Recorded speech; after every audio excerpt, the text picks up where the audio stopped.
hande e noddan keɗe Oumar Hammadou Dicko El Hadji Boa Kanté Sissoko kañe Mamadou Touré.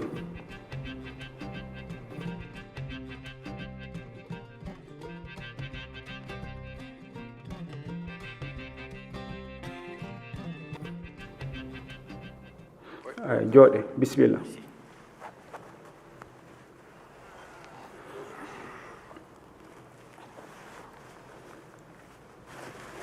Oumar Hammadou Dicko aɓi Hammadou Dicko. Monsieur El Hadji Boa Kanté Sissoko aɓi Filidabo Sissoko. Mamadou Touré aɓi Kassim Touré. Saraɓe mon Hammadou Dicko Filidabo Sissoko kañe Kassim Touré ɓe nangama kabaru ko ɓe jalti ɓe kolli betti maɓɓe 1962 kabaru Faramalien ɓe carama ɓe dow yimɓe fuu ɓe maayi kabaru maɓɓe andaka ko ɓe nanga kidal ko oɗo mbawi sukaɓe joni ɓe kalnomi homo woni ɓe sukaɓe joni ɓe andaɓe kasindu kollonna hono ɗum fuu laatiri no ɓe nangira kañe no ɓe carira kañe no ɓe naɓira kidal kañe no ɓe mayri nen tawi on sukaɓe kollonna malien en no ɗum laati no ɓe majjiri ley galleji mo no ɗum laati.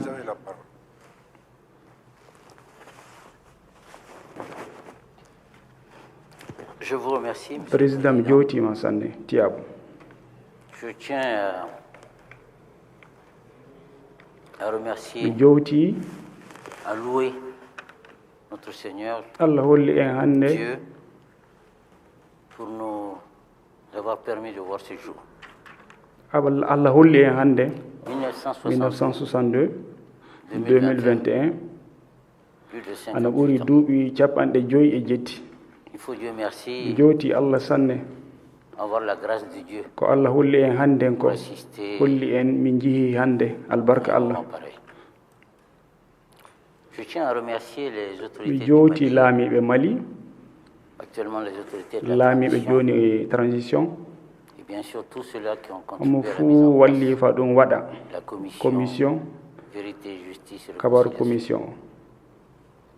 C'est une opportunité extraordinaire. ɗum weli min sanne kabaru commission o moƴƴinako ko jooɗi ko de nombreux crimes bonandaji ko heewi waɗi ɗo leydi ndi dow leydi ndi ɓamde 1960 warde hannde. remercier jowti tous nos saraɓe amen fuu giɗiraɓe amen fuu qui nous ont soutenus durant balluɓe min faa hannde des années pénibles. leyɗe duuɓi min tampi sanne yaafa nous portent encore leur soutien. kabaru kalloɓe radio e télévision Monsieur le fa Président, joni parler de l'assassinat de président Filidabo Sissoko, Marba haalude Kassou, kabaru Mamadou Hammadou Dicko Marba Kassoum e Filidabo ɓamde 62 warde joni ɗum yaade caggal haalde ko ɓetti l'histoire des années 60 ɗum kabaru 60 warde joni de Filidabo kabaru Sissoko, Filidabo Sissoko de Marba Kassoum et de kañe Mamadou Mamadou Konaté. Konaté. Parce que pour comprendre Fa ce qui ɗum s'est fuu passé, faame En ɓamde 62 il faut comprendre quel était sina paama kabaru politique kabaru fina tawa men fou kabaruji amen fou. Le Soudan, comme vous le savez, était une colonie Soudan française. ɗum colonie français wonno. En 1945, après ɓamde 45 nde guerre mondiale timmine, la France France ɓami anniya octroyait des sièges omo fuu hokke jonde aux colonies. colonie en fuu kokke le assemblée maɓɓe 45. C'était ɗum wonno joƴƴinde député en mbindoɓe constitution keso 1945. Fili Dabo Sissoko nden après avoir fait des brillantes études, jangino William Ponty wartino suudu mum en lomtade abba mum mayino honno chef de canton un poète, nden mo janguno sande omo andano sande o windi sanne Soudan ga kañe caggal Soudan omo windanno à des sommités, non seulement en Europe. Europe kañe Afrique fo mo windano mo anda. Et il avait comme cousin mo Mamadou joguino Konaté. denɗi ko Mamadou Konaté. Et Konaté était, Konaté wonno giɗi quand ko il venait à Bamako, kañe mawni ko so warino Bamako Konaté wonno quand il a jatigi fallu makko désigner en son temps nden so le candidat à la hollude candidat députation pour le Soudan Niger à Niger nden l'époque, 1945 c'est Konaté qui a pris la main Konaté de nangi Fili Dabo. jungo Fili Dabo Mamadou Konaté Pour dire, écoute, Fili Dabo, tu es le meilleur an Fili d'entre nous. Dabo an ɓurmi fou aɗa haala français sanne aɗa nana aɗa anda français ana andima Tu es reconnu par tes aɗa pairs. aɗa andira golle amo fon Que andima tu sois notre sina porte-parole. laatoɗa keƴaɓe amen les assemblée C'est Konaté France qui a pris la main de Fili Dabo Konaté nangi jungo Fili Dabo pour l'amener dans toutes les localités de naɓimo Bamako. to sayiɓe Bamako fou Commencé par Marie sayiɓe Bamako fou qui était le chef de canton principal. naɓimo to Marie Diare kañum wonno chef canton C'est laamiɗo notre grand, c'est canton mon cousin, il vient du Nyambia.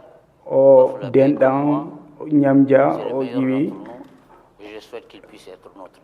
miɗa yiiɗi o laato ono wiyete keƴaɗo amen Que Fili Dabo a été député noon Fili Dabo laatiri député pour la Constitution. 1945 Konaté avait pour Konaté ami tan joguino giɗum un certain Marba Kassoum, mbiyeteɗo Marba Kassoum commerçant mawɗo qui venait ana de ƴeewa Banaba. Banamba Une notabilité parmi les commerçants. cahiɗo les commerçants en membre bureau du les commerçants en Personnage respecté.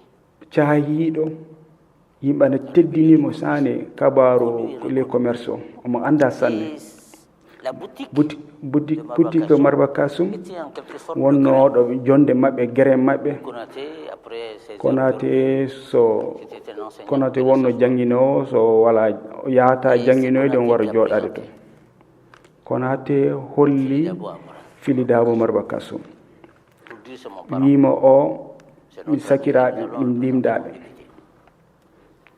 Fili Dabo est devenu député. mais Fili Dabo laati député en 1945 46, donc il fallait appliquer la 45 nouvelle 46 constitution keson hani moƴƴinede Et Marba Kassoum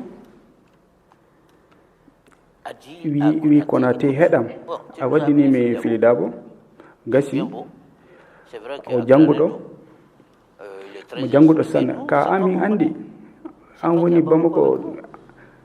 C'est an toi wondi qui e règles amin nos problèmes an auprès de l'administration et tout. On veut vraiment que tu an te- biltata kulleji amin amin jiɗi Il y tawe a combien de députés? En tout cas, il faut que tu sina sois laatoɗa andu député Et les Konaté députés dit, en mais écoutez, ça se wana passe noon pas laatto comme ça. Et puis bon, j'ai pas d'argent pour wala faire kaalisi fa J'ai wadde dit, campagne Je m'en occupe. Je m'en o occupe. wi mi waɗan biltan ɗum Et fof c'est ainsi que progressivement, noon laati Konaté a été Konaté- candidat sous le couvert Konaté de laati candidat son amitié avec giɗirako makko kañe n'en a jamais Fili Dabo pâti. ɗum gasi fa sanne Jamais. hakkunde maɓɓe gasi fa sanne Konaté est décédé en 1956 Konaté maayi 56 de son frère. Fili Dabo waɗi maynti mum fuu Le fils de Marba Kassoum, ɓi Marba Kassoum, qui à l'époque des faits en 62 avait la vingtaine, 62 tawi an jogui duuɓi noogay, c'était quasiment le mo secrétaire ɓattino particulier abbi ko sanne, kanko wonno secrétaire mum. Il va avoir l'occasion de nous reparler. Hande o heɓan haala ɗo no ɗum fullaati.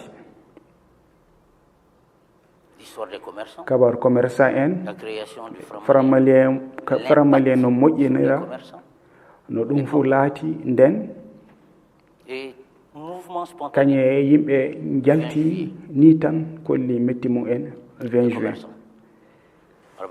Marba Kassoum wara haalna en joni ɗo ɗum laati. Ensuite, nous allons parler du kasi tribunal ndumin populaire. haalan haala ɓe carama dow yimɓe fuu ɗum wiyete tribunal populaire. Nous allons nous retrouver à Kidal. aya en kala haala kidal min mi haalnan o ko waɗi kidal.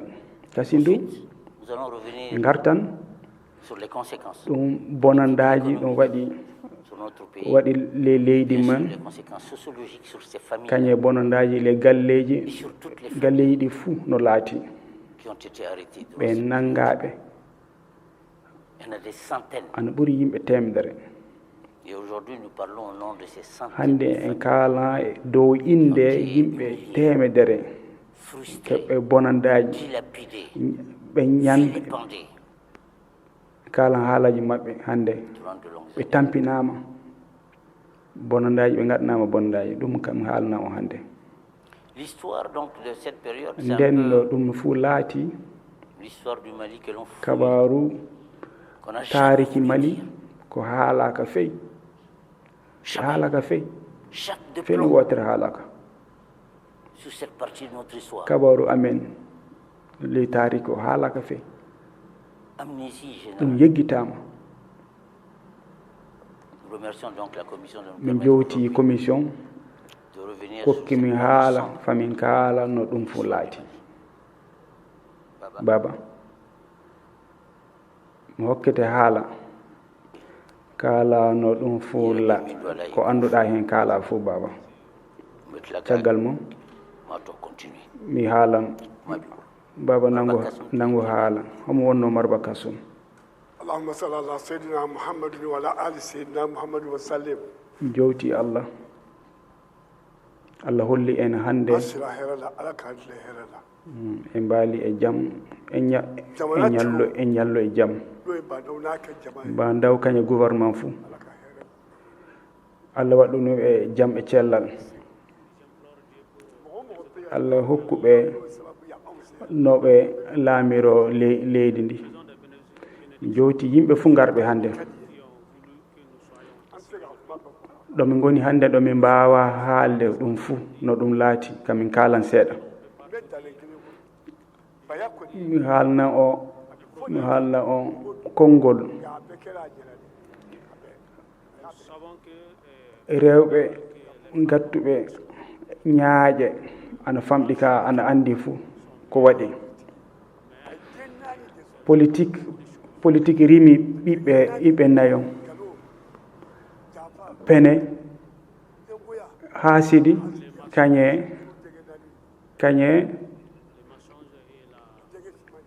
ɓe ɓiɓɓe nayon ɓe politique holli sukoma ɓinguel ma ittuɗo dongal dow ma ana moƴƴi.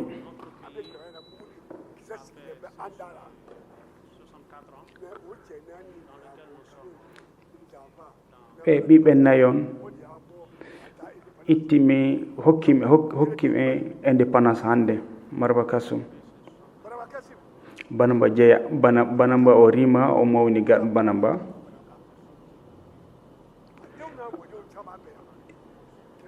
omo jogii ɓiɓɓe e taaniraaɓe hande ɗo kulley tati. arande ɓiɓɓe makko e taaniraaɓe makko ana ɗo hande ɓe anda ɗiɗo bo yimɓe leydi ni ngaran andude Marba Kassoum. tatoɓo o min jaati mi somo haali ko jimmi ko ɗum samanan kan seeɗa. O walli ga hannde fa wara wadde commerce mo sottanno goro nden joginooɓe nden buuɗi ne tawi yimɓe cottooɓe goro fonctionnaire ngala no buuɗi commerçant en jogino buuɗi kanko wonno ono wiyete kananke maɓɓe ka o wonano président maɓɓe laaji sidi koni kañe Dawda Sako wonno hono wiyete laamiɗo ɓen gonno giɗiraɓe makko so Mamadou so walano hono wiyete magasin makko wonno jonde maɓɓe ɗon woni guere maɓɓe Cemmoko Jara wonno directeur poste kañum wattano politique kanko biltataɓe ka wallano politique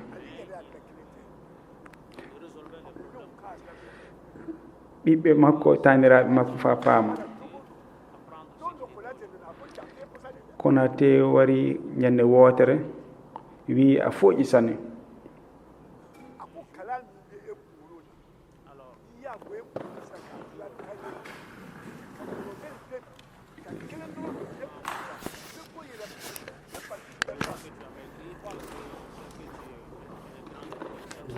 Konate no warano ñande fu wi Konate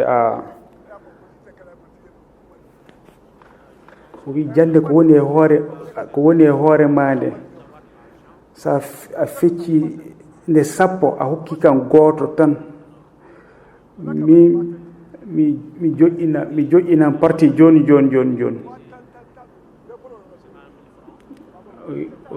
politique wona jande politique yo kaalisi o wi sa heɓi kaalisi tan moƴƴinta politique Baba Sako waddude 10 Bala Camara waddu 10 so homo fu itti uñaji 10 a yehi to Sidi Kone hokka uñaji 10 to Sanogo hokka uñaji 10 sa waddi ɗum wari hokki ɗum o watti jungo makko le jiba makko itti uñaji 30 o ɓeydi hen o wi nangu ɗum fu o hawrini ɗum fu o wi hay nangu fa Konate nanga kaalisi o ɓooyide Konate fadde mo nangude kaalisi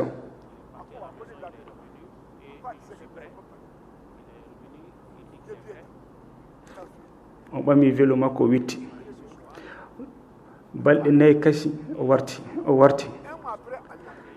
RDA no moƴƴinirano ɗum kalnanmi on ne o wi o yehi galle makko o warti o wi mi warti o wi wawa moƴƴinede fa Paris ɓami biye am yahan Paris o witti Paris waɗi lewru wotoro warti o wi ko warti ko laawol ngol weli sanne en keɓi jonde ɗiɗi sesi jonde ɗiɗi a yehi fa Paris a warti sesi on wi jonde ɗiɗi tan keɓuɗen waddu uñaji ɗiɗi mi yahan diwida mi soroya sesiji ko heewi o wi wona noon watte sesi jonde les assemblée woni o wi ko jaami ko wonko moƴƴinimi ka en kawra dow mum ɗo ton ko jaami ton ko mi joƴƴini parti inde arande RDA ɗum mi haalnan on bloc soudanaise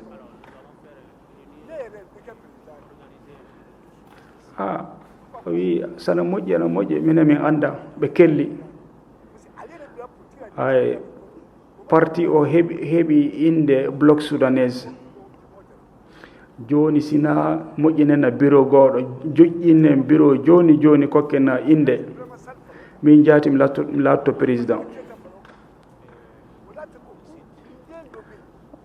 cemmo ɓam cemmo laato vice président keƴaɗoma Mamadou Konaté kañum cemmowo jara wonno directeur poste maître Brahma Sane ɓeyda hen Fadiala Keita ɓeyda hen Konaté wi mi wonto ɓiyam gooto Anton Modibo Keita wala ɗo an omo sigaso jangguinowo siga ɓi Daba Keita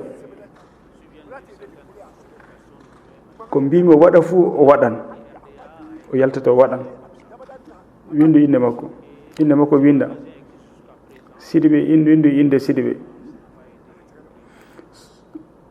so mi yeehi mi miijiki seeɗa miili seeɗa winda inde maɓɓe bureau arandejo ni joɗɗinira Konaté jaati windi magasin o Anto fa joni dabaɗani fe hunde wayltaki hen min kelli Modibo ƴiwi to wari ga o waddi Modibo holli ɗum le galle holli yimɓe fof neɗɗo politique ana wayi honno timbre e enveloppe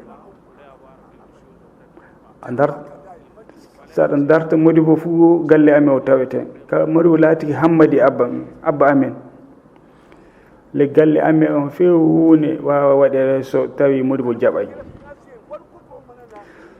so miɗe darda hunde abba amen hokkami sina mi darda e Modibo tafon fa Modibo jaɓa tafon Modibo ana wela abba amen fa sanne nden ka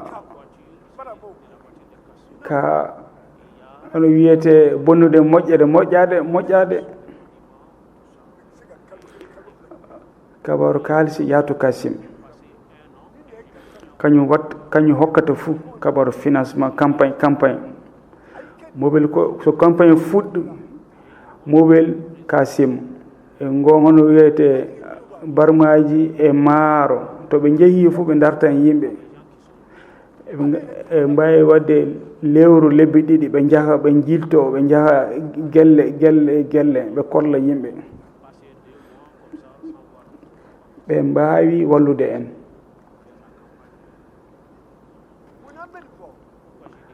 to ɓe jeehi fuu to ɓe jippoto fuu ɓe naɓan kaake maɓɓe maaro ɓe defa ɓe gaɗan lebbi ɗiɗi min jeyataɓe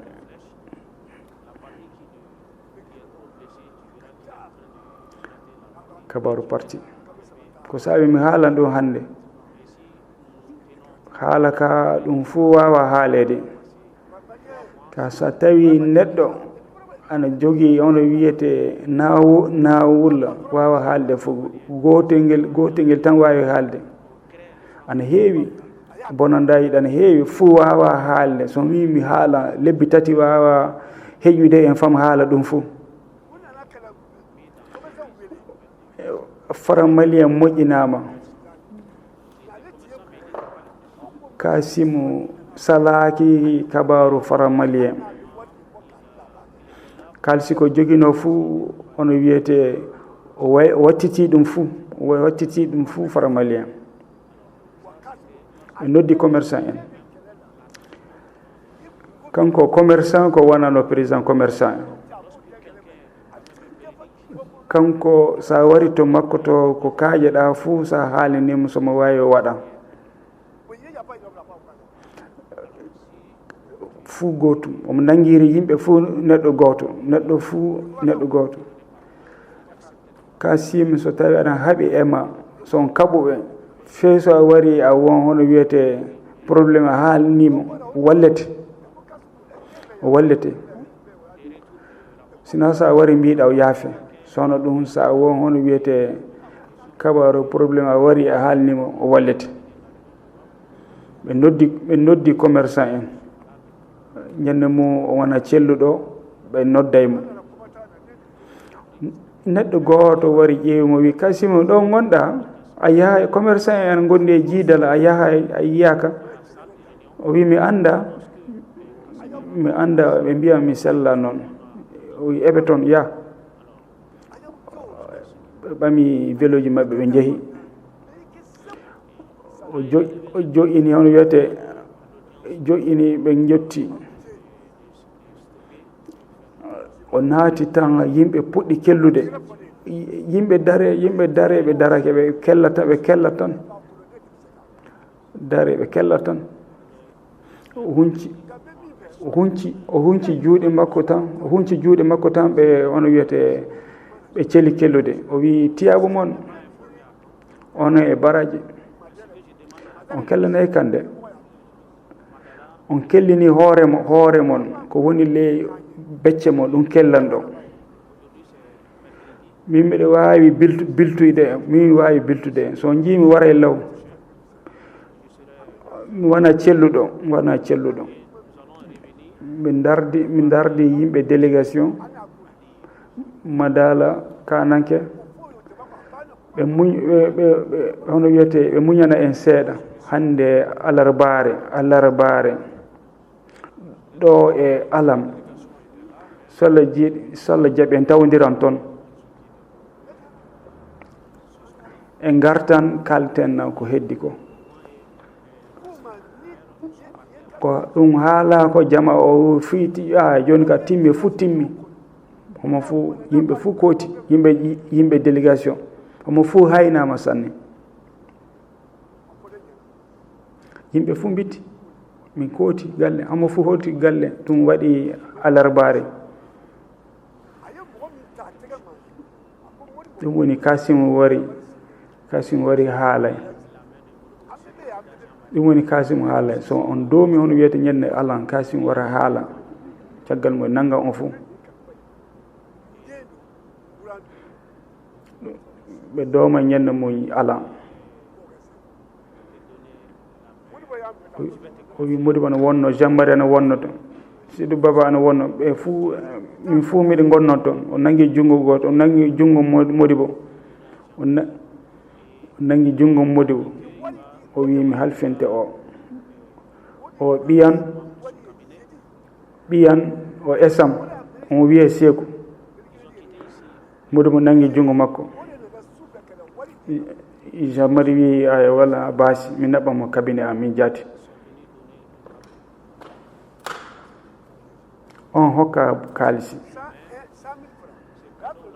on waddi kaalisi o ñande alkamisare ɓe ƴiwi ɗo hono wiyete alarbare alkamisare on wari hokkimo jamma wari hokkimo alkimisare wari hokkimo kaalisi wi aya ɓam ɗum woni fa waddanamo golle hokkimo ujunaji 20 o hokkama tan o ɓeydi hen 200 o waɗi o hunci tappi makko o watti toon jamma alkamisare beete aljumare ha yimɓe ngari ono wiyete policier ngari to makko to beete aljumare ɓe naati tan ɓe kunci tappi o nde policier ngari nde ɓe kuli sanne ɓe kunci tappi o tan ɓe tawi toon buuɗi yimɓe timmi jaaden ɓe naɓimo commissariat jelijo makko Masama Kuyate on wari tan o wi Jan Waali Kasim police en ngari naɓi Kasim on miili ɓe jeehi premier arrondissement on wari luumo ɗo hono wiyete ɗo feeya o noddi commerçant en fuu o wiide hono wiyete en keɓi golle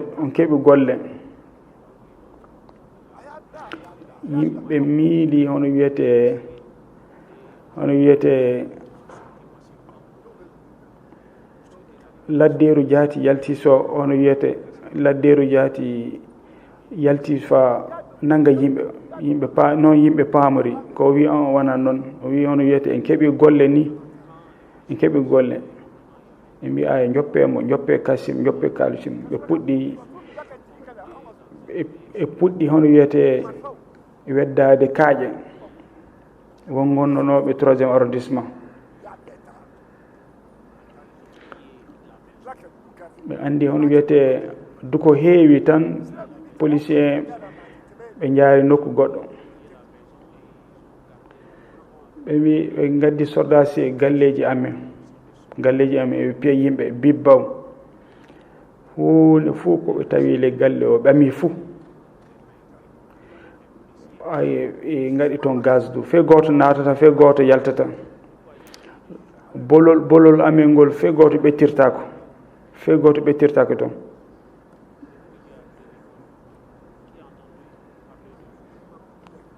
ni Kasim naɓira ni mi o naɓira jugement waɗaka o saraka jugement waɗaka ko saabi jugement waɗay homo nani haala jugement populaire sarde neɗɗo dow yimɓe fuu abada ɗum waɗay tribunal populaire walla e tubakore fey tribunal populaire allemand en mbari yimɓe fuu tribunal populaire wala fey hay tribunal populaire wala toon wadde jugement sarde joomum fe hono wiyete avocat wala ɗon o wari o immi o dari o noddi Kasim o wi nodde dardi on nodde Modibo fa ɗum ande fuu no laati jara aswi ɗum wattake ne tawi yimɓan kewno sanne yoppe ɓe fuu jama kammari an ɓe nanga naɓon kam mbaro kam min ka joppe jama o dow yimɓe fuu min nelan on Modibo mi won sukaɓe ɗo joppumomi ɗo mi waɗimo dow yimɓe am mi waɗimo dow ɓiɓɓe am fuu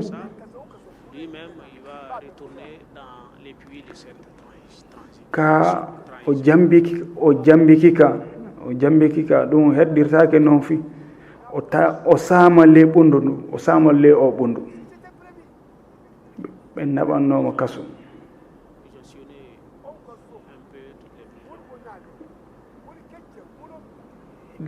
le galle amen kanko e Modibo kañe hono wiyete Modibaɓe jeɗɗon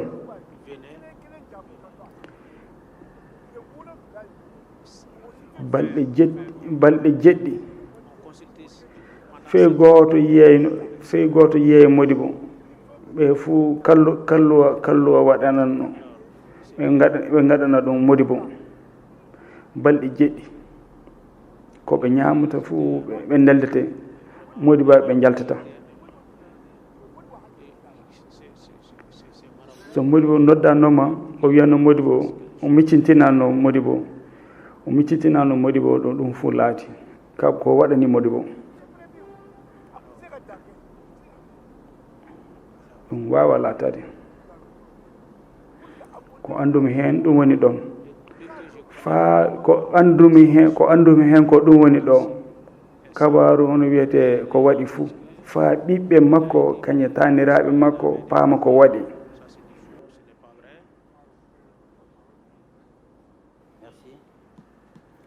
Oumar aɗa wawi fuɗɗude haala ka Kasim.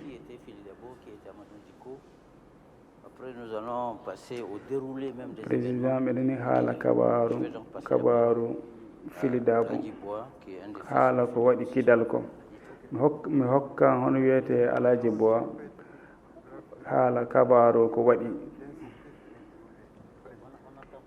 yimɓe kollaɓe ɓe min paama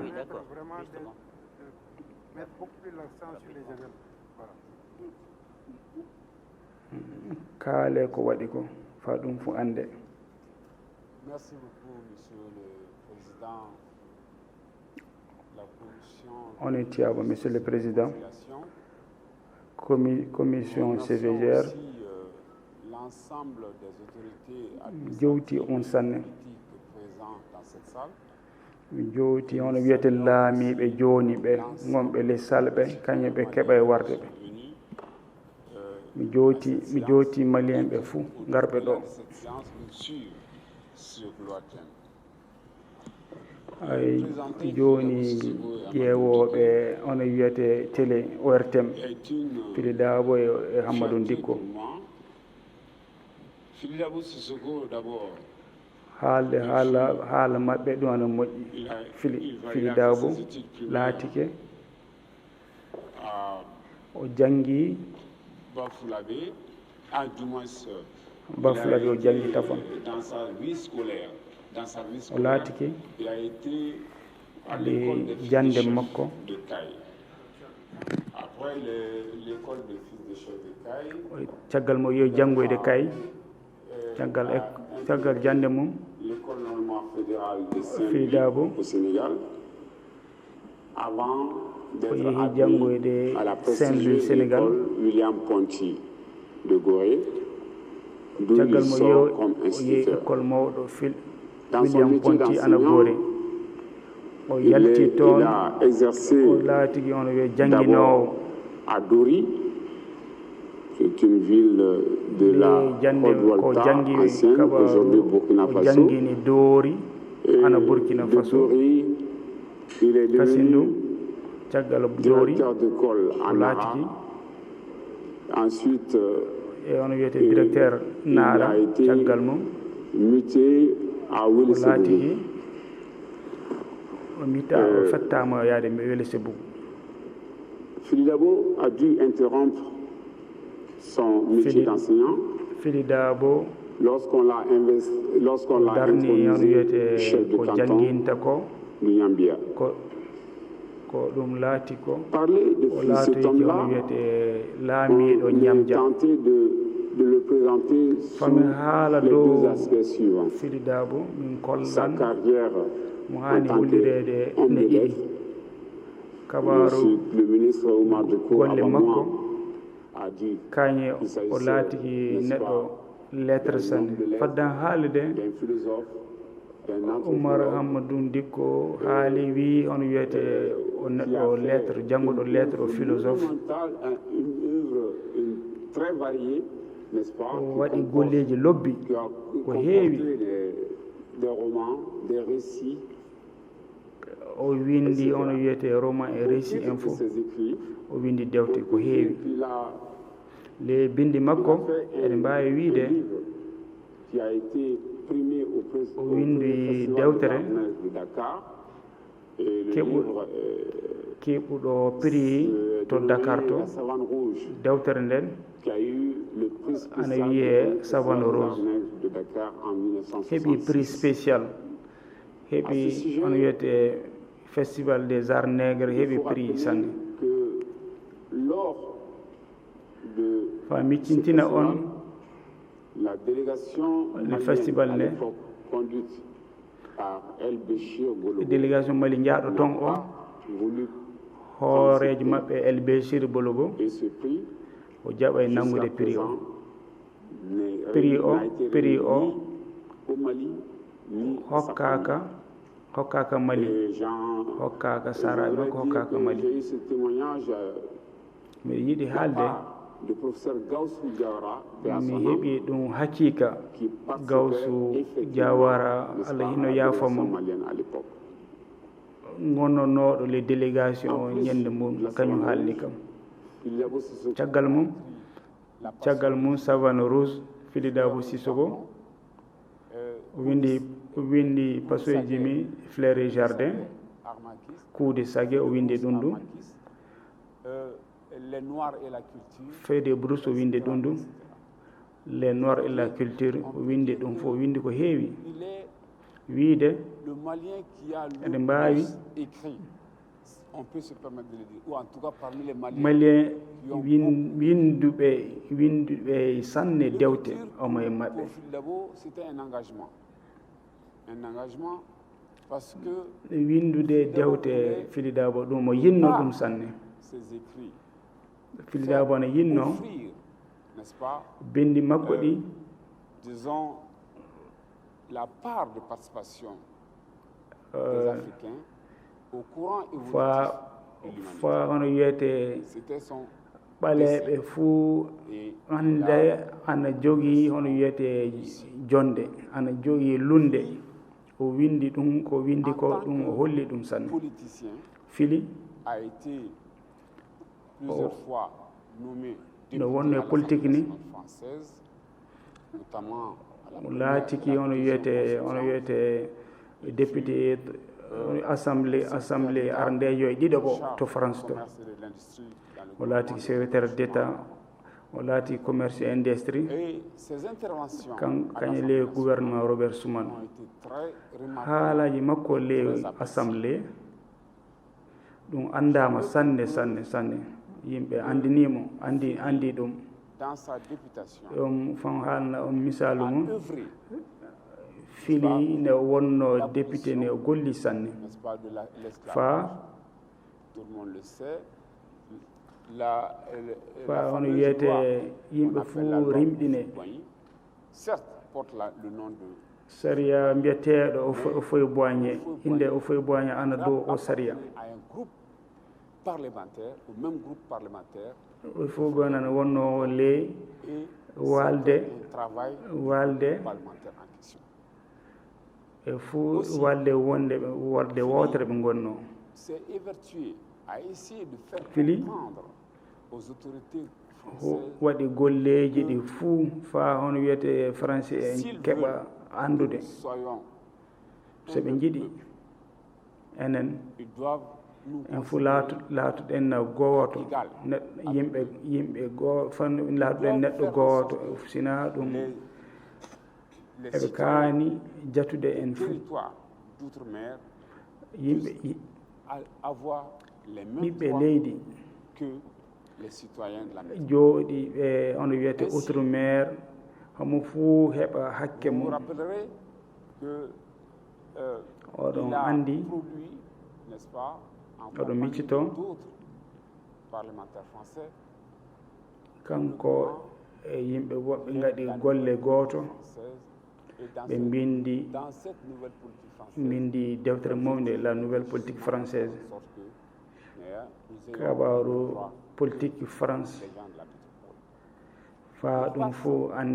fa ɗum fuu ande ene français en fuu homo fuu nangire gooto caggal mo fili Dans le cadre toujours de ces travaux à l'Assemblée nationale française, les golleji makko les avec Assemblée certains France. experts, dont Félix Houphouët-Boigny, ils ont été l'initiateur du o andi rassemblement kanko e mawniraɓe makko les assemblée en octobre 1946.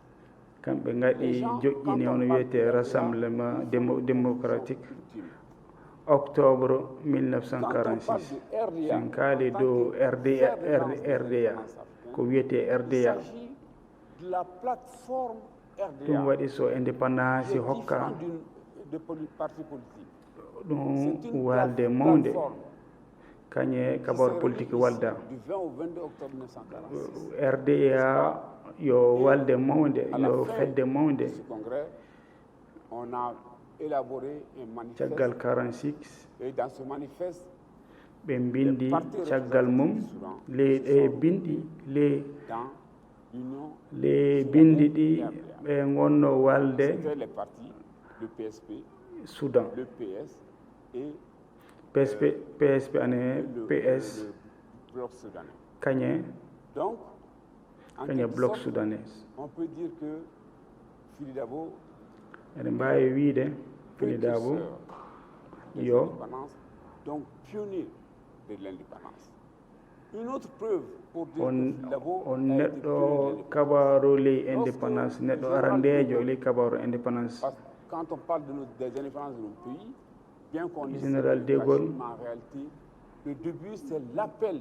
seeɗen kaala dow hono wiyete Lorsque le général de en Gaulle kokkitama hoore men arandeje a appelé général de les Gaulle territoires d'outre-mer o haali haala indépendance ko libérer le territoire français, outre mer fa walla France l'organisation interne dans ce territoire pour libérer. yalla France fati fecce Depuis 1944, à la réunion de la Fédération de la France combattante, gilla 1944 Dakar, le 13-14 février 1944. ɓe ngaɗi jiidal ɓe jiidi ngaɗi batu mawɗo waɗama Dakar 13-14 1944 filan wonno toon. Maintenant, si je peux résumer pour Amadou Dicko, won le yimɓe mballuɓe yalla indépendance ana ɓame le prototype de caggal mum so tawi mbiɗa wawi haalude brave dow maɓɓe fuu kañum Hammadou Dicko. et prêt Hammadou Dicko yo pullo jaati omo ƴoƴi sanne à ɗum Djona, ndu o girrajo dans la région ɗum ndu o gollini leydi makko sanne o rimama Djona ses études primaires les régions o mofti avant cercle Douansa toujours le fameux o janggi motti prestigieux établissement caggal mum William Ponty de Gorée, d'où il sort instituteur. Et après avoir eu son diplôme o d'instituteur, yeehi janngoyde William Ponty Gorée o laati jannginowo. c'est à Bafoulavé qu'il va connaître Philippe. caggal mum ko heɓi diplôme makko o golli o janngini Bafulaɓe kañe Kulkane N'est-ce pas? Et à sa bravoure, o anndi Fili Bafulaɓe jeter son dévolu, ko Fili anndi komo ƴoƴi sa kañe campagne omo électorale. tinni sanne kasi no girrajo Soit s'avérera un choix utile dans la mesure Fili Dabo ɓattinimo ɗum mo hoore makko Amadou Dicko, fa ɓe ngaɗi campagne ɗum waɗi Amadou devait 1951 Amadou Dicko e Fili Dabo laatiki hono wiyete député en les assemblée France. qu'on appelle le palais Bourbon. Hammadou laati hono wiyete hamo fof ne heccimo les assemblée France. N'est-ce pas? Hammadou Dicko kañe Fili Occuper des postes ɓe ministériels laatike en France, n'est-ce pas? Au-delà, ɓe laatiki ministre France Dicko a été ministre de caggal ko ɓe laati député ko et Hammadou Dicko laatiki ministre territoire d'outre-mer il s'est employé à donner la priorité o golli sanne aux grands projets, n'est-ce pas, d'intérêt commun, tels que projet la ŋaaji création mawɗi fa laato de l'État ici, kañe université moƴƴinde hono wiyete université Dakar kañe iyota Bamako ga kañe iyota kañe Gabriel Touré. et il avait l'intelligence, n'est-ce pas, de faire en sorte que son pays kanko mo jogiino hono wiyete hakkilleji fa golle waɗe leydi ni golle sanne. Omar On peut brancher le micro de Omar, s'il vous plaît. C'est branché. Est-ce que le micro Omar marche? Dicko Merci. ngaɗe hen micro makko fo haala aya micro ana moƴƴi ono ceeɓo. Nous venons de très loin. De très très loin. min ƴiwi to woɗɗi sanne Qui est accumulé dans nos mémoires collectives diverses. ko Il y a heewi tellement waɗi d'informations que nous avons reçues de part et d'autre, d'horizons d'ouvert, des divers, de min personnes keeɓi hono diverses. wiyete kabaruuji ko heewi L'occasion est tellement belle yimɓe kaalni min qu'il faut faire un choix hannde pour pouvoir yo donner des informations. ñande Donc, lobbore c'est pour cela nous allons famin kaala et nous continuons kabaruuji à travers ɗi les regards croisés de sortir des morceaux choisis. min Très dartan rapidement, je pense que Baba a parlé du tribunal populaire. min jaltina kabaruuji ɗi fa paamon ɗo Pour condamner ko yaawi ko ay Baba haala tribunal populaire pour condamner déjà les prisonniers. fadde mo Modibo Diaty waɗino meeting fa on wiyete gonɓe kasoɓe fa Mais à la ɓe ngaɗi e condamné plus de 300 personnes étaient là pour faire sortir justement ko ɓe jalti ɓe kolli metti maɓɓe et généralement il y avait beaucoup de gens qui étaient même pas au courant de ce qui se passait yalla ɓe mbawi yaltinde hono wiyete ardiɗo commerçant en fou et qui a été filmé. ɓe ngaɗi ɗum tan ɓe jalti metti ɓe kolli metti maɓɓe Un des responsables qui a filmé dans la salle ici, ley mum aucune photo de Fili Dabo Sissoko. wo ngarno ɓe filmé ɓe kolli hono wiyete yimɓe jaltuɓe fildabo walano hen Diko était dans son bureau Amadou Diko walano hen photo mum fof wala hen du ministre de 1962 Amadou Diko no wonno bureau mum et son kanko bureau wonno fait face conseiller ministère de l'éducation UNESCO au bout de l'étage et fait bureau face makko ana au hucci commissariat justement du premier ana arrondissement. hucci e premier étage J'étais arrêté là ce ana jour-là. ana hucci commissariat premier arrondissement Il lui dit Noumouké, ɓen tu vois ça on Noumouké cette kone ɗum manifestation, naggama tu vois cette pagaille o wi C'est o certain wi qu'on Noumouké va pas y échapper. a ƴeewi a yii yimɓe ana jaaha ko ana jaara koyɗe jalti ana kolla metti maɓɓe ha Noumouké ƴewde enen birdotako e ɗum de enen ɗum en gara nanguede Très tôt le matin, les soldats sont venus faɓɓi au domicile de Phil Dabo, faɓɓi janngo mum 4 heures du matin, entourer la maison. sordasi en ngari galle Firidabo 4 heures du matin Ils étaient déjà réveillés.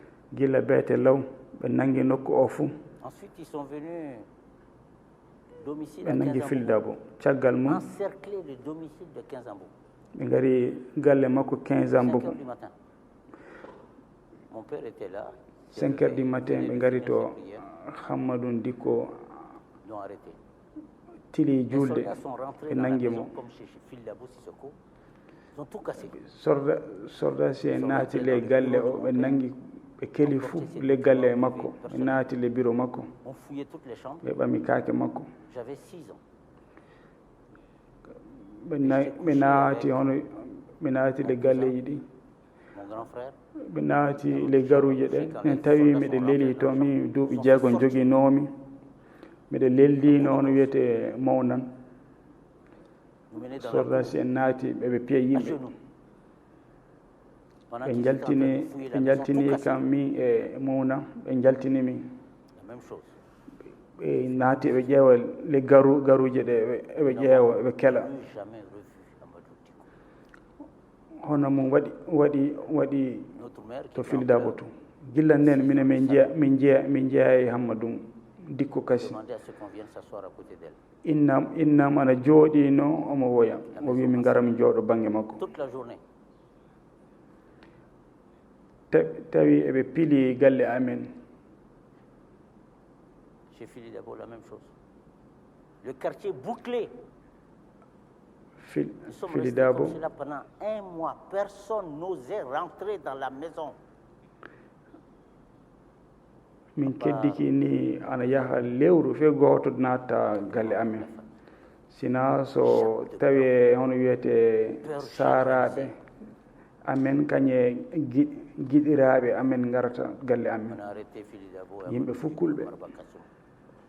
C'était pour l'exemple. ne Filidabo kañe hono wiyete Hammadou Dikko kañe Marba Kassoum ne nanngani Arrivé à la prison centrale, ɓe naɓi ɓe kasu mawɗo on les frappait tous les matins.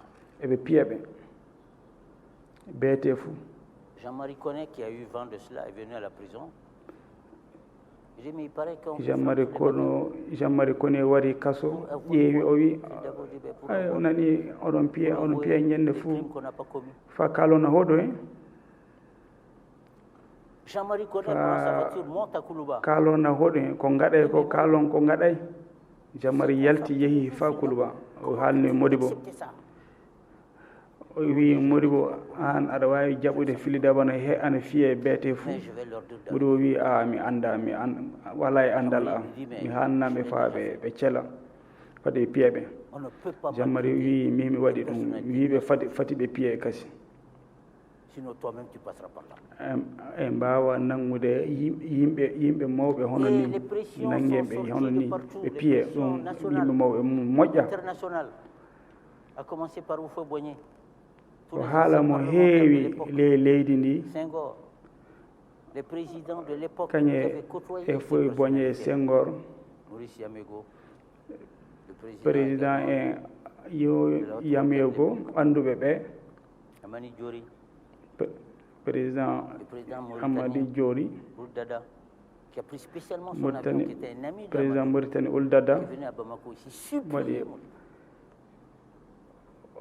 o ɓami avion makko wari o suuri Modibo On se dit que si les prisonniers Fewune dans ce waɗaka. contexte ne pouvaient pas rester à Bamako. ɓe mbi hono wiyete ɓen uddaɓe kaso mbawa heddade Et Bamako. restreindre, prendre une position. Et la décision a été prise de les envoyer à Kidal. eɓe kanɗo C'est comme si hawrninde en yimɓe 1963, ils se retrouvent au fort de fa ɓe Kidal, kawra ɓe fuu ɓe nelde yaade Kadou. au bagne de Kidal. 1963 ɓe naɓama Kidal. Le bagne de Kidal, Les c'est Kidal. pour le fort. Et la prison est juste derrière. No Kidal laatiri Donc des gens kaso mawɗo ana dans Kidal. lesquels on mettait les prisonniers. Ils sont restés là, ɓe forcés, vous savez ce que c'est. uddete le kaso Kidal ɓe keddiki toon ɓe gada golleji tiiɗuɗi. Morba Kassoum aussi avait la soixantaine, Filidabo kañum Morba Kassoum ana jahano capanɗe jeegom. 40 ans. Amadou Diko woni miñiɓe ka heɓayno hono wiyete duuɓi deɓe. Particulièrement au feu de haalaji keewi sanne de Côte d'Ivoire. Il a envoyé plusieurs fois des o foye messagers, boñe des envoyés spéciaux à Modibo. o neli yimɓe e De Modibo. Gaulle a envoyé plusieurs fois des yimɓe messagers, makko o neldi des envoyés à Modibo. Et Degol tous les ɗum chefs neli d'État yimɓe restés e Modibo. insisté. Et à chaque fois, Modibo leur disait, oh, c'est pour bientôt. Kañe C'est pour donner l'exemple, c'est pour bientôt. Vous savez, nous venons juste wonɓe de hono commencer wiyete l'indépendance, il faut que bangue on men respecte l'autorité, etc., etc. hono wiyete laamiɓe bangue men fof neldama e Modibo. Donc beaucoup ont pensé qu'effectivement on allait libérer les prisonniers d'un gonga moment à l'autre, d'autant plus que indépendance ɓamama bon Colonel ɓe Sambor yimɓe avait été commué joppeteɓe ɓooyata. en prison à perpétuité. Les prisonniers eux-mêmes avaient de l'espoir qu'ils allaient être libérés. ɓe mbi hono wiyete Au contraire, sina ɓe maaya kaso. c'est le contraire. La décision yimɓe a ana été milano prise jaati de ɓe les joppeteɓe ƴiwde kaso ka ɗum waɗay éliminer. ɓe kawri dow hen yimɓe seeɗa ɓe kawri dow hen ɓe majjine feyi Madira et quelques-uns. ɓe yimɓe On a seeɗa informé le gouverneur de Gao. Modibo kane yimɓe seeɗa Il faut trouver une solution pour les prisonniers. ɓe kaalini haala mum gawo gouverneur gawo gouverneur wonno Bakara Diallo o wi sinno o nelde Talkourou Modibo a dit ko ɗum waɗi ko Modibo à wi Madera de faire envoyer un RAC, gouverneur de Gao à l'époque, puisque Kidal n'était pas wi encore neldan on wiyete rak circonscription de Gao.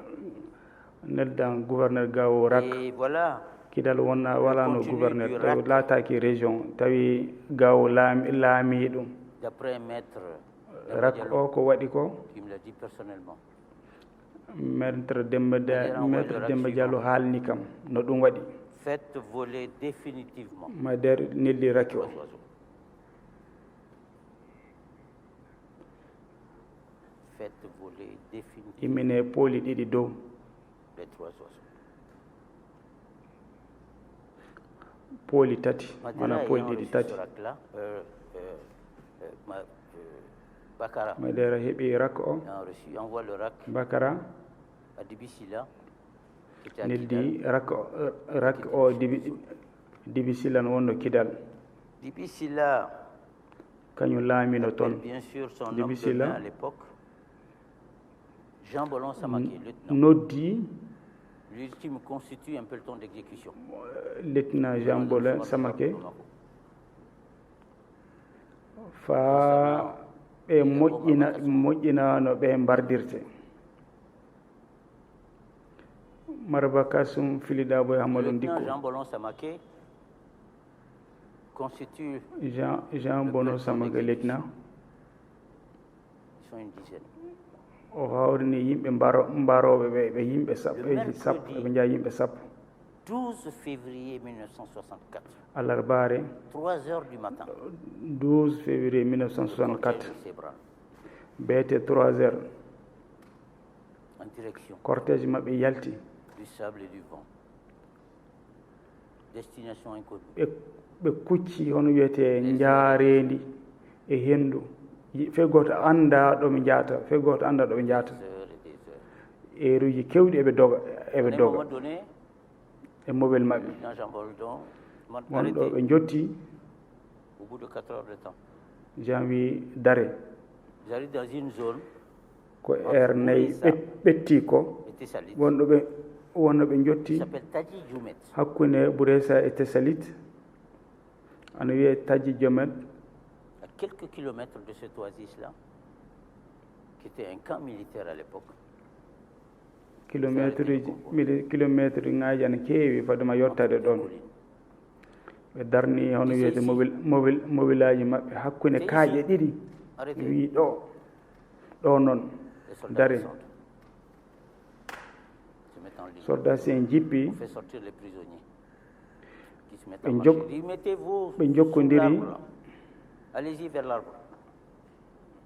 ɓe mbi hono wiyete jeehe banggue leɗɗe ɗe Il dit, Jean fili Bollon, fili Dabo fiston, o ƴeewi Jean Bolon nous o ne wi a sommes pas ɓiyam des lâches, ne nous tirez pas dans le dos.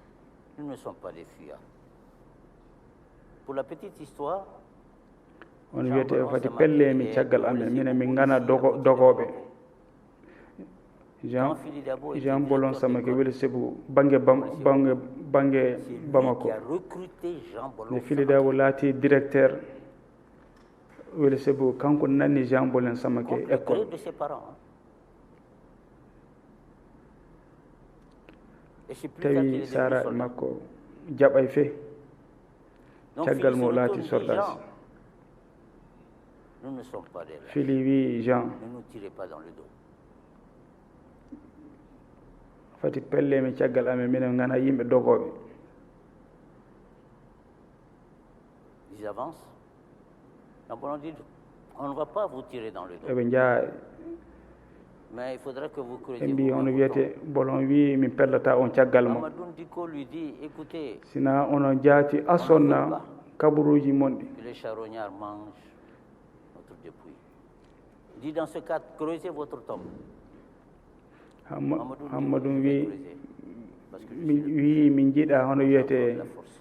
dabaji ngara ñamami min woni miñiraɗo ɓe fuu min woni miñiriɓe fuu Une fosse commune kokke ka mi asa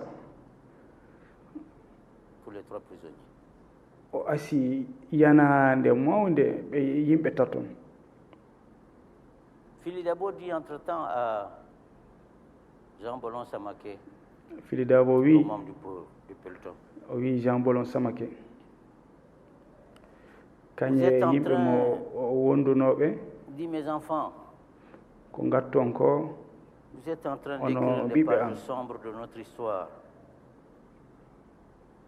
Sachez qu'à partir de cet instant, le Mali va vivre. oɗo ni binda hono wiyete taruku tariki Mali tunnuɗo sanne Le Mali va manger ses enfants andon no Mali comme l'hippopotame Mali ani ñaama ɓiɓɓe mum mange ses propres enfants. hono no Mali jaati wordino J'ai peur pour le Mali. ngabbu mbiyeteɗo Mali o no wordude no jaati Ko aye kuma diyan. mi huli Ba fe ka kuma. mbaɗa kasumi kokke kan haala mbiɗa yiɗi haalde Ki bi se ka kuma. aɗa wawi haalde Barba Kassoum de dire Marba Kasum allez dire à wi Modibo que si Dieu existe, jeeye kalne Modibo s'il voit tout, so tawi Allah an entend toon tout, so tawi Allah an il toon viendra me trouver ici. somo nana fuu omo yiya fuu o wara o tawa kan ɗo o waran kanko Modibo o tawa kan ɗo Nous en remettons à Dieu. C'est lui seul qui décide. minen mi acciri Allah Amadou kanko Fili tan wawi hono creuser la wiyete tombe, jingandemi sort la bague qu'il mi a Amadou dans sa main tili asude yanande nde et dit tenez, remettez cette o bague-là à ma fille. o itti hono wiyete o itti hotone makko o wi aya kokke ɗum ɓiyan Je debbo meurs avec dignité et honneur. kalne saraɓe am Ma vie, j'ai servi le Mali. mi maayi mi gollini Mali miɗa jingana Mali mi maayi Prisonnier. ɓe takkodiri ɓe Et Fili Dabo de dire faites votre devoir, Fili Dabo wi gaɗe golle mum salve. Les 3 prisonniers tombent. tombent. ɓe taton ɓe fuu ɓe caami Une zone ɓe pellama et sablonneuse. ne ɓe uddi kaburu maɓɓe ɗo jaareni woni kañe Des kaaƴe cailloux sur les tombes. Le ɓe cortège jowi dow kaburu maɓɓe kaaƴe à Kidal. e ɓe jokkodiri mobilaji maɓɓe cortége ɓe garti Kidal. Donc, personne à Kidal, bien sûr, on avait caché à tout le monde fe goto Kidal que les prisonniers allaient. anda ɗum suuɗama yimɓe fuu Mais il y a certains prisonniers qui avaient vu les prisonniers wiide sortir, qu'ils avaient fait du bruit. uddaɓe kaso ɓe mbarete Et particulièrement ka yimɓe kaso won jiiɓe ndeɓe jaltani ɓen duki qui était Lafidi Touré wono almami maɓɓe d'abord à Bakassou, Amadou Ndiko partir. kañum wonno neɗɗo cakkitiɗo jiiɗo Marba Kasum Fili Dabo kañum Hammadoun o wari o haali caggal mum ko nani. Le gouvernement de l'époque n'a pas osé dire, informer les familles. Gouvernement gonɗo toon o won gonnonnoɗo toon o waway haalande saraɓe maɓɓe Certains wiide membres hono wiyete dont eux-mêmes ont commencé uddaɓe à kaso won joppaɓe le bruit commençait à courir. mbarɓe ɓe kaali puɗɗi haalude Bamako haalaji ne gaɗa 1964. 30 Le juin gouverneur de Bamako à l'époque 1964 a fait le gouverneur Bamako commandant cercle Bakassoum de Fili Dabo Sissoko. o yeeyi le galleji Marba Kasum Fili Dabo kañum Hammadou Ndiko o wari haalniɓe kanko jaato jooɗaki En disant que o wiyeyi hono wiyete saraɓe mum maayi o wi c'est un transfert, o wi hono wiyete ɓe murti suite à un transfert des prisonniers, communiqué jaltuɗo attaque rebelle, ne itte yimɓe kasoɓe ne ɓe ittete toon fa ɓe naɓe nokku goɗɗo par hasard, rebeli en gaɗi attaque so wari so yimɓe ɓe taton yimɓe gonɓe kaso ɓe taton so mbara version fallacieuse, dépourvue de tout bon sens. ɗi haalaji bondereji La version réelle, elle a été dite haala dariga fuu wala hen par les gardiens de Kidal. gonga mum jaati gardien gonnonoɓe Kidal yimɓe gamɓe kaddial Ici, celui que je viens de vous donner yimɓe est gonnonoɓe donné kaso par la Kidal roue, gartuɓe dans la roue de Bouakar Keita, numéro 26. Un des Boubacar derniers témoins Keita de haali ka haala ko kalmin joni ka numéro 26 Kamisoko, Sadio Kamisoko, yimɓe cakkitiɗo mbo warde Sadio Kamisogo décédé il y a 8 mois. kañum adjudant chef J'ai wonno rencontré à quelques reprises ici. o maayi ƴaɓɓota ko lebbi jetti mi yiimo Maliga mi yiimo France On prie beaucoup de ces personnes-là. Ils sont venus o nimsiti yimɓe hewɓe nimsiti ɓe ngari ɓe kaali hono wiyete golle maɓɓe bonɗo o ɓe mbimi min jaafoɓe inhumaines. De trois ɗum hommes yo qui étaient des hunde militaires de notre pays. warde yimɓe niita mere yimɓe tato mawɓe leydi ndi Amadou Ndiko venait de terminer ses études.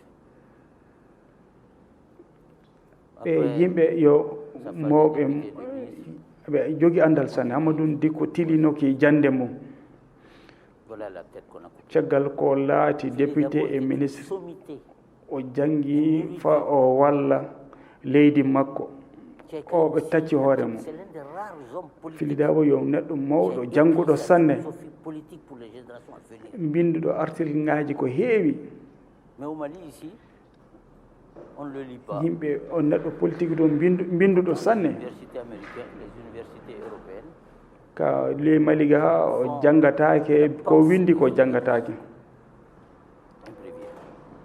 tawe ono wiyete université Amérique kañe C'est quand même extraordinaire. université Mali e université France toon mo janguete omo dewte makko ana jangge toon sanne Voilà, donc, dewte makko Monsieur ana le jangge Président, toon on pourrait parler toute la journée.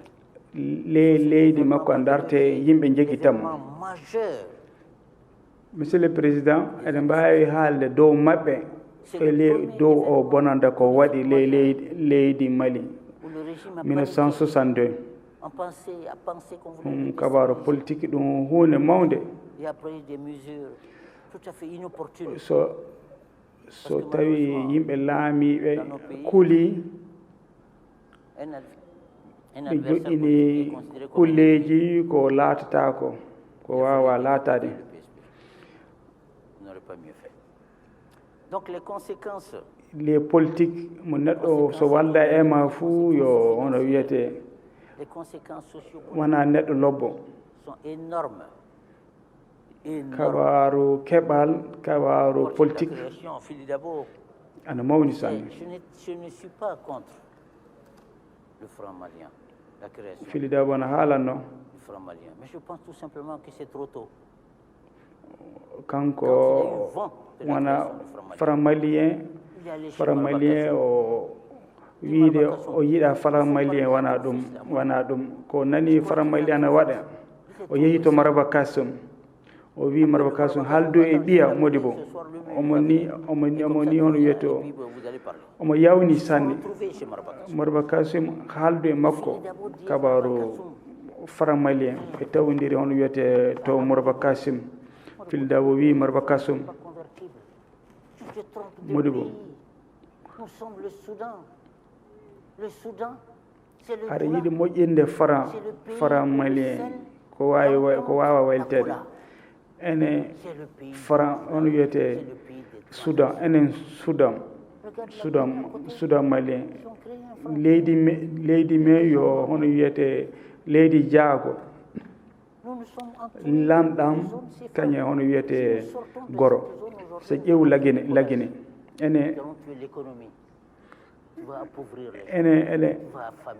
ene les zones CFA gonɗe so en mbayliti kaalisi men mbuuɗi men ɗum ana wadda torra a yaawi sanne fati waɗu ɗum ɓe jiiɗa franc malien joni miɗen jiiɗi franc africain wona franc malien CFA o les CFA o gonɗen sina gaɗenna ɗum tafon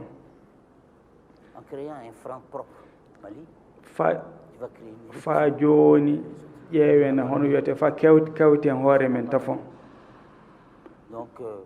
sa itti a waɗi franc malien enen tan hono wiyete en carta en woɓɓe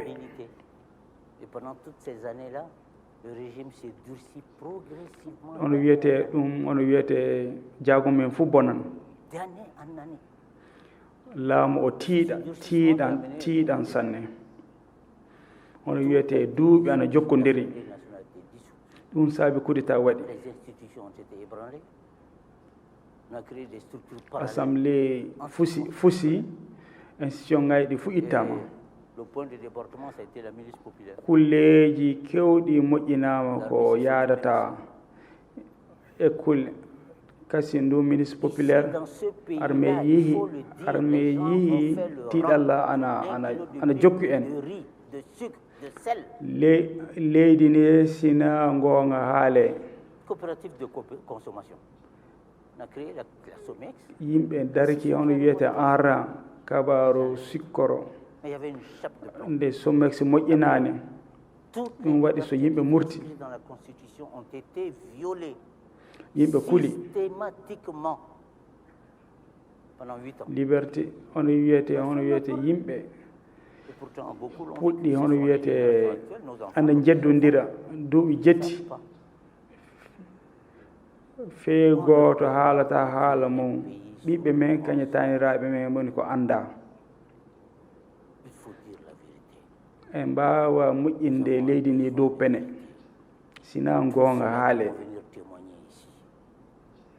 gonga ene kaaja gonga yimɓe garoɓe kalde ɗo joni kabaru gonga dartete sina gonga haale Fili Dabo heeɓi gonga dow kulleyɗi fuu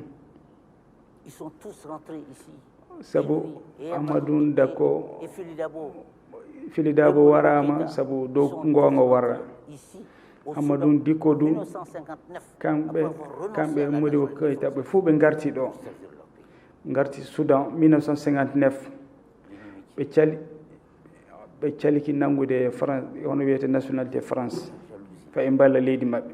la méchanceté gratuite. dow Et notre pays n'est pas sorti de goto cela.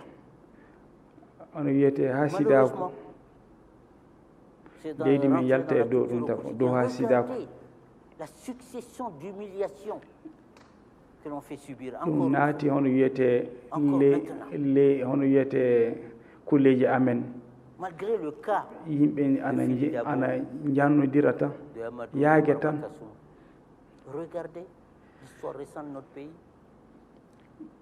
tawi Fili Dabo Marba Kassoum Hamadou Dicko C'est Fili Dabo.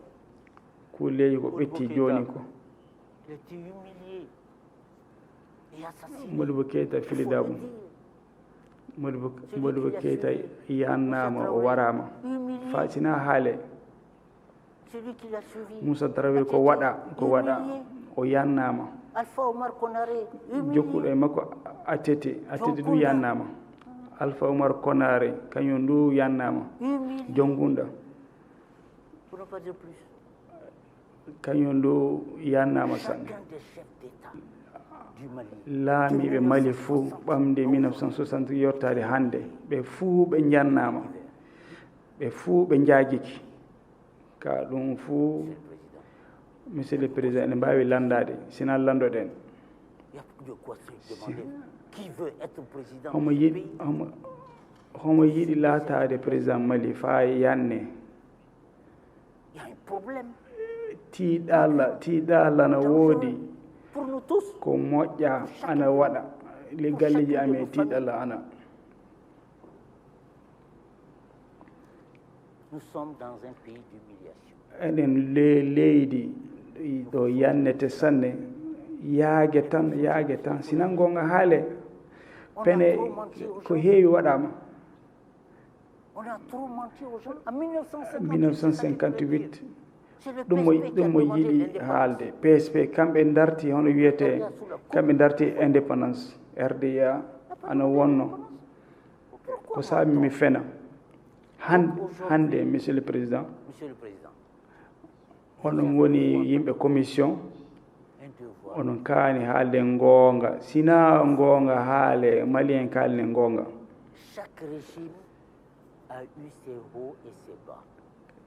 laamiɓe ɓe fuu ngaɗi dow e ley C'est normal. noon ko leyɗi laati Mais il faut dire ces ombres-là. Il faut dire ces sina ɗum fuu holle à chacune de ces étapes, yimɓe anda ces ombres, ces lumières. Mais on ne peut pas. hono wiyete ko moƴƴi kañum ko moƴƴa fuu wona haani haalede Donc, mbiɗe waawi haalede le ñalawma o fuu l'émotion aidant, nous avons choisi ka l'émotion. Et nous avons dit seeɗa min ɓami somin kaalni on seeɗa tan l'essentiel. Voilà. Je vous remercie en tout mi cas. jooti on sanne haala an juuti seeɗa De pouvoir dire ce que nous pensons. D'accord. C'était l'objet. Vous avez dit votre vérité. on kaali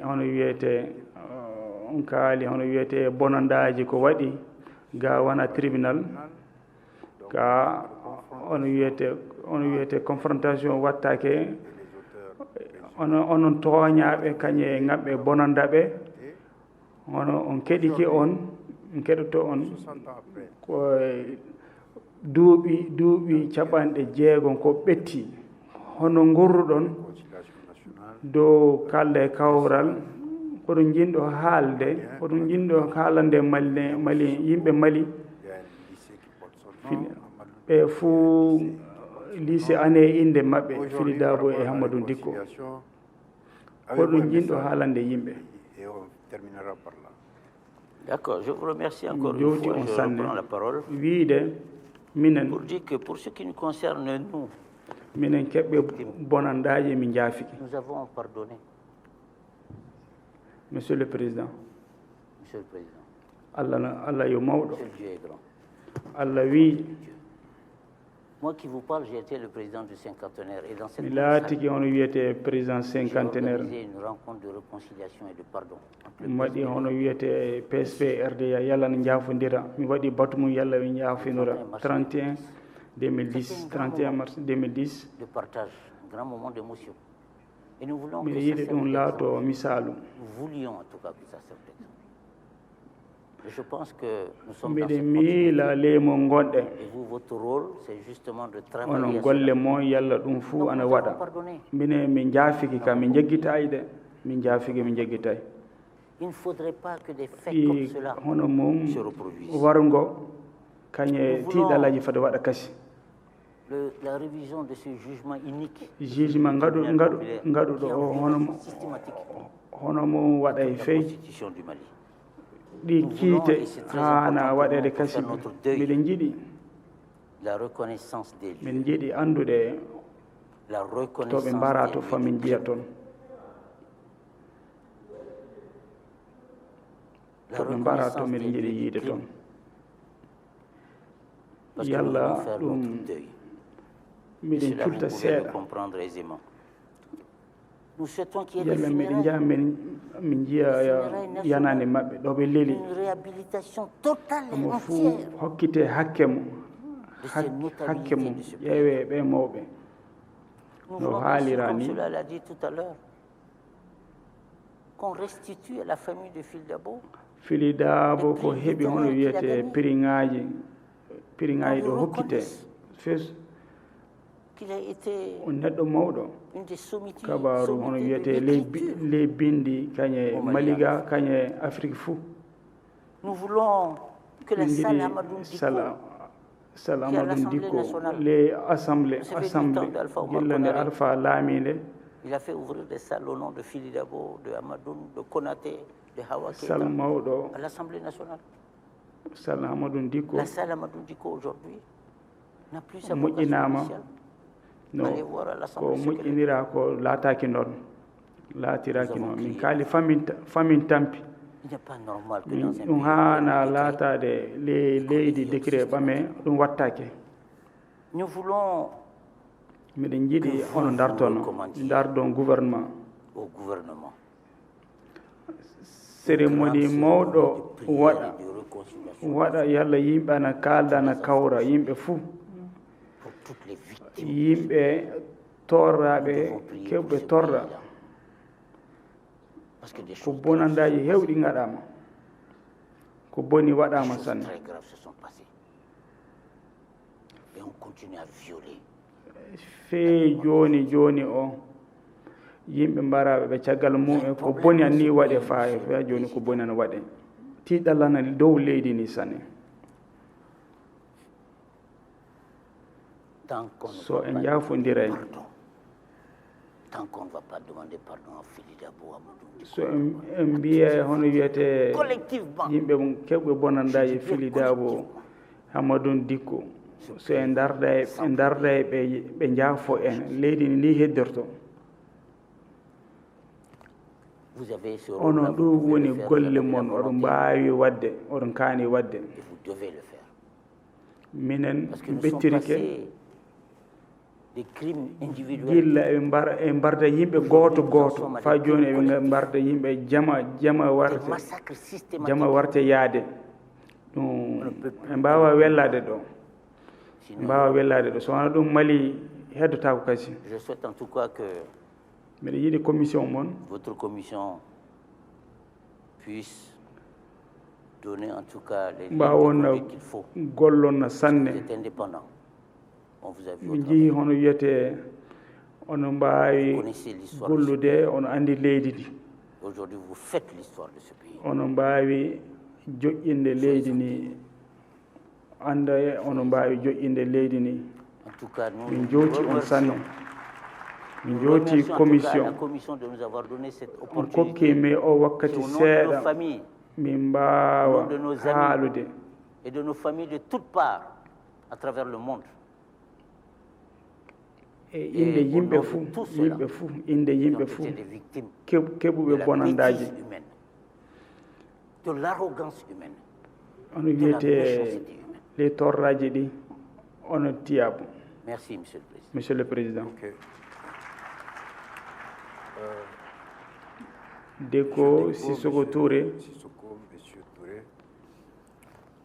Le panel yimɓe gonɓe ɗo min keɗi ki on sanne on kaali gonga mon.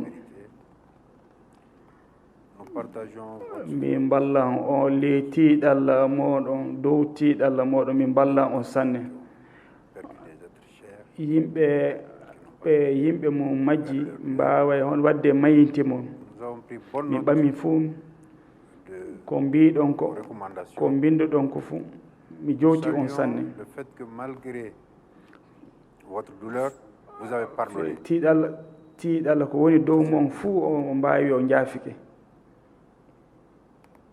Gouvernement Le gouvernement, je crois que sous le Alpha Omar Konare Alpha Omar Konare wakkati a makko fait geste o waɗi ko heewi a jaati a haali haala mum. lycée qui porte également. lycée ɓe gaɗi inde abbiraɓe mon. Vous faites d'autres recommandations. on darti goɗɗum kasi min bindi min gaɗan rapport mo. Notre rapport final. Nous verrons ce qu'on peut min ƴeewan komin mbawi wadde pour la yalla paix, pour la jam e réconciliation cellal.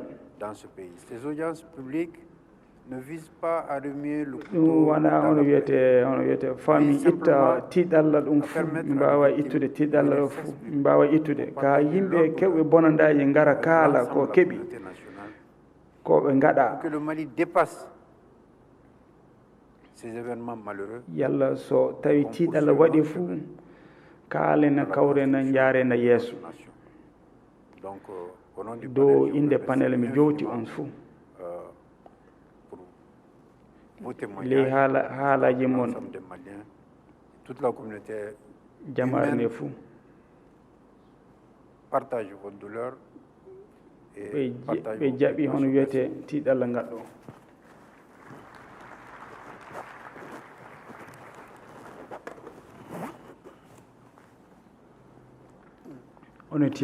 onon tiyabu sanne onon tiyabu mi jowti o. Merci.